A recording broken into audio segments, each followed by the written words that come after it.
worry about the damage that moral fury leaves behind. Sentimentality is the attitude that, as many feminist commentators have pointed out, pervades public discussions of motherhood, the infinite innocence, preciousness, and purity of children, and the conviction that bearing and taking care of children is a woman's highest fulfillment. This romantic glow that sentimentality casts around motherhood expands more generally to embrace parenthood in the family. But this sentimentality is also saturated with racialized gender, and whiteness and femaleness. And many people have pointed to the outpouring of sympathy for lost or killed blonde white children, especially girls, which doesn't begin to match the response to similarly situated black children, male or female. The image of the child carries enormous political and cultural power in the United States, but that child normatively is white and female. And the many laws named after white girl children, from Megan's Law to all its progeny, provide examples. Moral fury and sentimentality come together in the cultural figure of the child sexual abuser, the sexual predator who's touched off countless recent moral panics and led to endless punitive criminal laws named after dead children, as well as to the runaway popularity of series like television series Law and Order SVU. The problem, of course, is that child sexual abusers are usually understood to be strangers, and children are much more likely to be sexually abused by family members than stranger predators. So this image of the child sexual abuser, this moral combination of moral fury against this imaginary figure and the sentimentality we feel towards the victims, misdirects our anger toward the wrong targets and protects our sentimentality about parenthood. And then moral fury and sentimentality also come together in criminal justice and social welfare policy, which again uphold and abstract the goodness of the abstract innocent child, but justifies at the same time the punitive surveillance, regulation, and punishment of actually existing families, while generating malign neglect toward black children and black and brown communities that bear the brunt of our mass incarceration and mass child removal policies. So what should we do about this? I've been working with a grassroots organization based in Oakland and Atlanta called Generation 5, which focuses on ending child sexual abuse, but places that abuse in the context of interlocking systems of domination.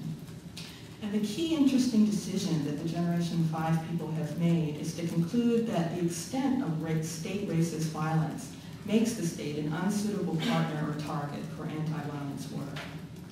So instead of moving towards more criminalization of child abuse, sexual abuse, and other abuse, instead of seeking to level up punishment, as scholars like Jennifer Collins have argued, and punish parents to the level that we punish strangers, Generation 5 is looking away from the state and looking towards civil society in search of ways to undermine and disrupt both the state and the family in the way that we've heretofore conceptualized them.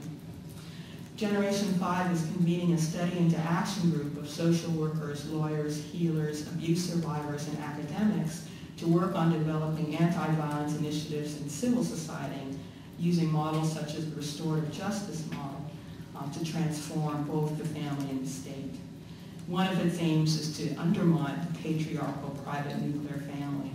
And it's interesting here that many of the activists who founded Generation 5 are both survivors of child sexual abuse themselves and identify as queer, which provides new perspectives from which to take up the work that feminist activists began at challenging the gender system. And in particular, the queer men involved in Generation 5 have a particular kind of social traction in criticizing and undermining monstrous masculinities that women activists have not been able to wield. And Generation 5 is also committed to undermining the criminal justice state rather than trying to co-opt it or turn it to its own uses. So Generation 5 is making alliances, for example, with prison abolition movements to argue that more prison and more criminal punishment is not the answer. Instead, Generation 5 has been exploring restorative justice models that conceptualize violence as a failure in relationship that has to be transformed and made right, rather than a sin that must be punished, and that place the power in relationship networks to challenge violence against the state. In building alliances with the prison abolition movement and taking as its mission the vow Stop Child Sexual Abuse in 5 Generations, Generation 5 is unabashedly utopian in its aspirations. But so is the vision of a world without violence against women. And since most of the founders of Generation 5 are themselves child sexual abuse survivors, they concluded that this was work that they could not do. The Gen 5 people say that healing isn't about repair, it's about transformation. The work of ending violence against children is about transforming the material and cultural conditions that make the absence of violence hard to imagine. This is incredibly difficult and ambitious work, but in this time, this period of hope, I think it's important work to engage in as well.